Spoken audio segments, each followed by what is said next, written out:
Hello guys, आज की इस वीडियो में हम पढ़ेंगे chemistry for 12th chapter first solid state.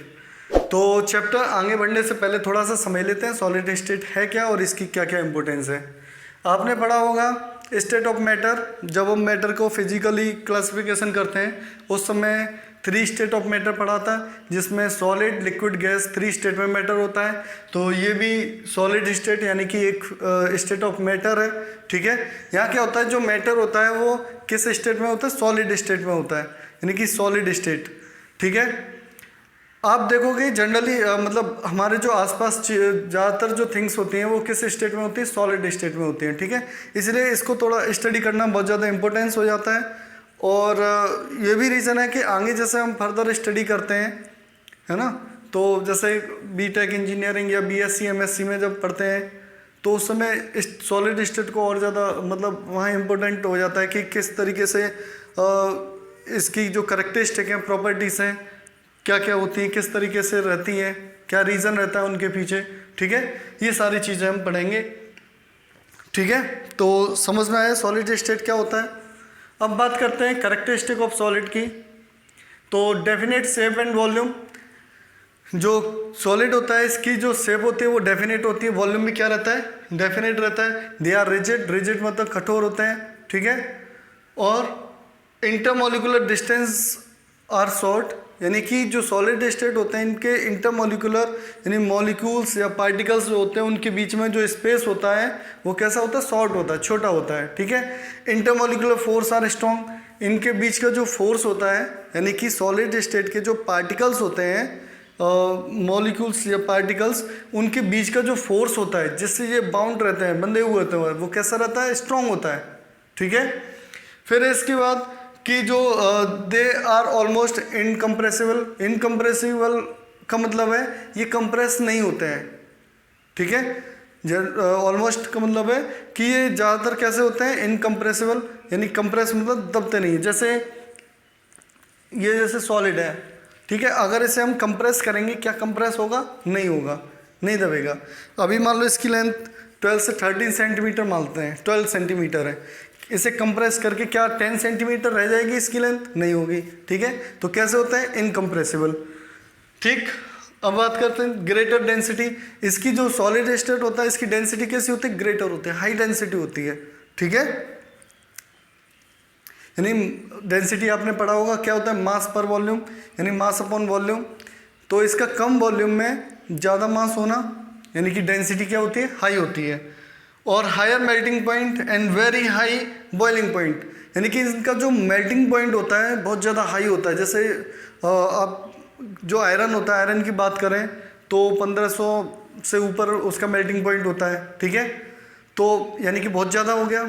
और अगर इसे इसकी बॉइलिंग पॉइंट की बात करें तो क्या ऐसा रहता है, ये तो और ज़्यादा हो जाएगा बॉइलिंग पॉइंट। जब मेल्टिंग पॉइंट 1500 के अप्रॉक्स है तो इसका बॉइलिंग पॉइंट कितना ज़्यादा होगा।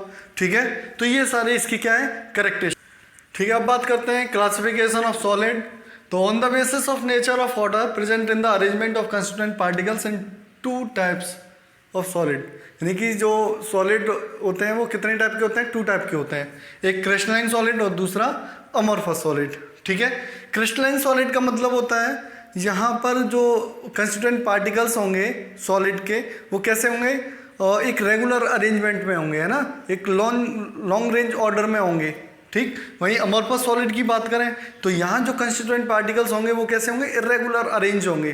ठीक है, यानी उनका अरेंजमेंट क्या होगा, इरेगुलरली होगा, क्योंकि ये जो हम क्लासिफिकेशन पढ़ रहे हैं किसके बेस पे पढ़ रहे हैं, अरेंजमेंट के बेस पे, है ना। तो यहाँ क्या रहेगा, एक क्रिस्टलाइन में एक रेगुलर अरेंजमेंट रहता है और वहीं अमॉर्फस सॉलिड में इरेगुलर अरेंजमेंट रहता है, यानी कोई रेगुलरिटी नहीं है। ठीक है, जैसे यहाँ मैंने स्ट्रक्चर में दिखाया है फिगर में, ये देखिए ये क्रिस्टलाइन सॉलिड है, ठीक है, और ये अमॉर्फस। यहाँ देखिए सारी चीज़ें रेगुलरली हैं और इधर इरेगुलर अरेंजमेंट है। समझ में आया। जैसे अगर इस कंपेयर करें, मान लो किसी पिताजी के 2 बच्चे हैं, एक क्रिस्टलाइन और दूसरा अमॉर्फस।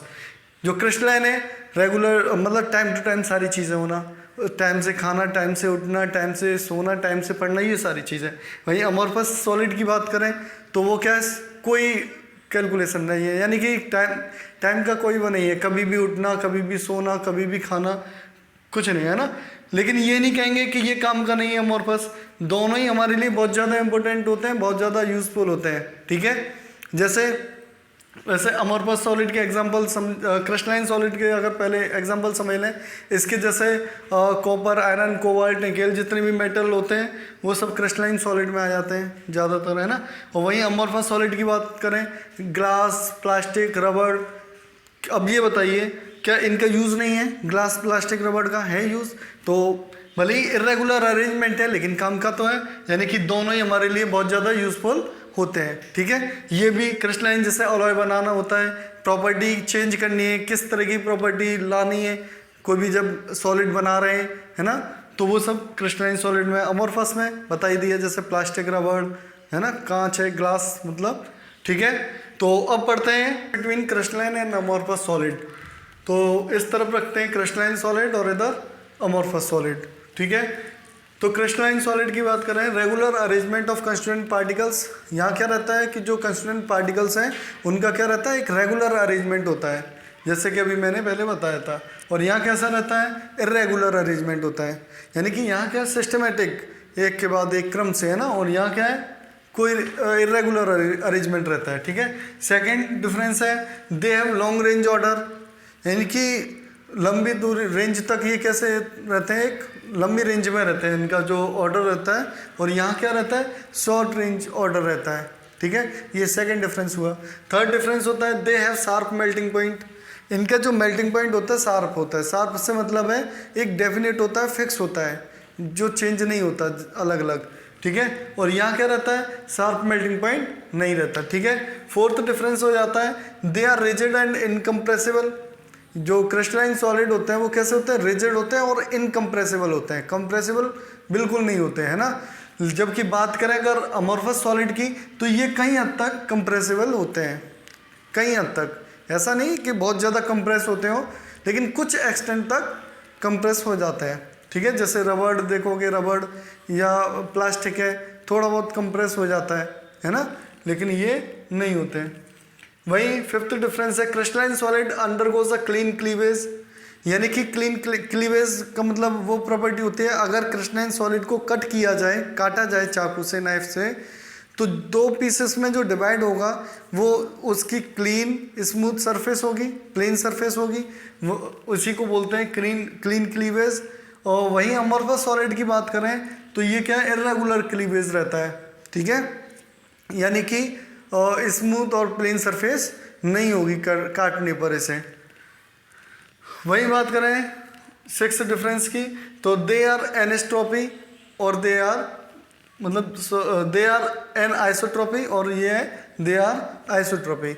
एन आइसोट्रोपी का मतलब है, यानी कि किसी सेम क्रिस्टल की अगर बात करें हम, तो उसकी जो फिजिकल प्रॉपर्टी है, जैसे इलेक्ट्रिकल कंडक्टिविटी, थर्मल कंडक्टिविटी या मैकेनिकल स्ट्रेंथ है, तो ये क्या रहती है कि अलग अलग मीडियम में डिफरेंट हो जाती है, क्रिस्टलाइन सॉलिड की बात करें तो, है ना। और वहीं इसका क्या रहता है अमोर्फस सॉलिड का, ये आइसोट्रोपिक होता है, यानी कि सेम रहती है। ये जो प्रॉपर्टी, फिजिकल प्रॉपर्टी अभी बताई थी, इलेक्ट्रिकल कंडक्टिविटी, थर्मल कंडक्टिविटी और जो मैकेनिकल स्ट्रेंथ है, ये क्या रहता है, सेम रहता है, ठीक है। अच्छा, seventh property, they are true solid, इन्हें क्या बोला जाता है, ट्रू सॉलिड, यानी क्रिस्टलाइन सॉलिड को क्या बोलते हैं, ट्रू सॉलिड। और वहीं अमोर्फस सॉलिड को क्या बोलते हैं, स्यूडो सॉलिड, यानी कि आभासी सॉलिड होते हैं, ट्रू सॉल्यूशन नहीं होते, ट्रू सॉलिड नहीं होते हैं। एट्थ प्रॉपर्टी, इसके एग्जाम्पल रखे गए हैं, क्या क्या एग्जाम्पल है, copper, silver, iron, common salt etcetera, ठीक है। ऐसे इसी तरह और भी होंगे।